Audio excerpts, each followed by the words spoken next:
And small southern towns aren't just dominating in football, they're taking back the airwaves. Talkers Magazine keeps the definitive list of the top 20 radio talk shows in the country. No show on that list has ever originated from outside a big city. Until now. Joining me now is Lee Habib, host of Our American Stories, that broadcasts from right here in Oxford, Mississippi. Lee, you and I started the radio show all those years ago. I can't believe how long ago it was. Back in 2001, your show was a huge success. But you're kind of like a My Cousin Vinny deal, Lee. I mean, you came from New Jersey, and then you relocated here, raised your family here. What's so great about Mississippi that brought a city boy down here? Well, you've seen it. You spent a day here. Welcome to America, by the way, Laura. Welcome to America.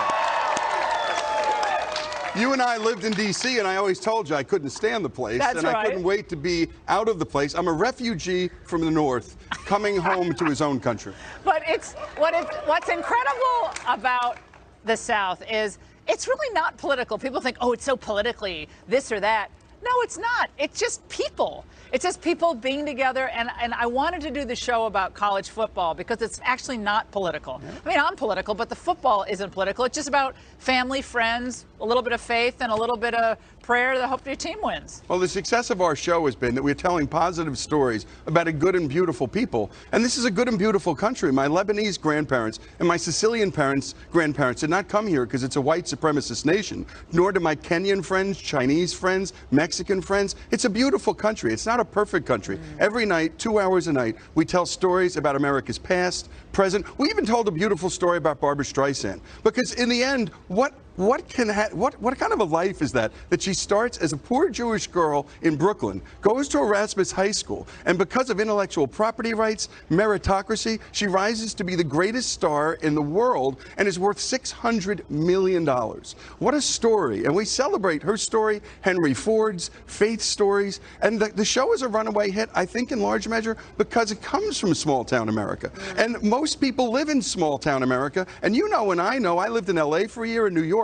People from small towns go to those big cities, they stay for a little while, and then they come back home. Yeah, they want to go back home. They want to go back home. There's something special about small towns. Yeah. You know each other, you can't abuse each other, and you don't want to be the jerk in town. Yeah. And so we get along because we need to. We're going to bump into each other over and over and over again. Although I pretty much got run over on the Grove. Well, that's a different place. Earlier. So that's a they different do thing. run over you occasionally. You know, politics is such a dominating force in our lives, and you've done so much with education over the years, and your show is a lot about educating America. Again, not with politics. Right. But how important is it that schools get back to teaching and not propagandizing? I know you just wrote a piece that's going to be published in Newsweek on social studies in America. Well, the social studies teachers are now weaponizing education for activism and advocacy, to which I say, become a community organizer. Run for office. I have nothing against people expressing their opinions, but your job is not to indoctrinate. It's to tell people who Thomas Jefferson was. And he didn't just own slaves. He wrote the Declaration of Independence, had a formidable part in the Northwest Ordinance, which outlawed slavery in the Northern Territories and the expanded territories. And the guy created a revolution which started the abolition of slavery. And it was white countries mostly, but for Haiti, that started this revolution of the ending of human bondage. And Christians played a fundamental part in the abolition movement. So tell the whole story. Yes, Thomas Jefferson owned slaves. Yes, he was a flawed man. We all are flawed. But judge him in the context of his times. We do that every night. Lee, you were saying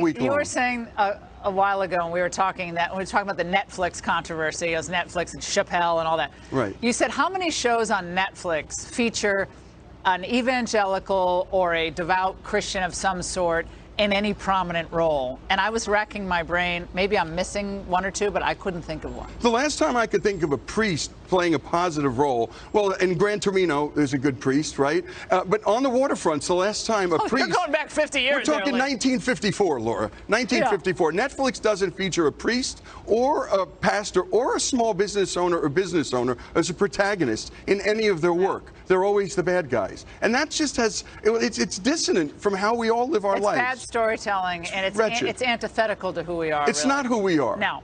Lee, it's so great to see you. Congratulations on all your success.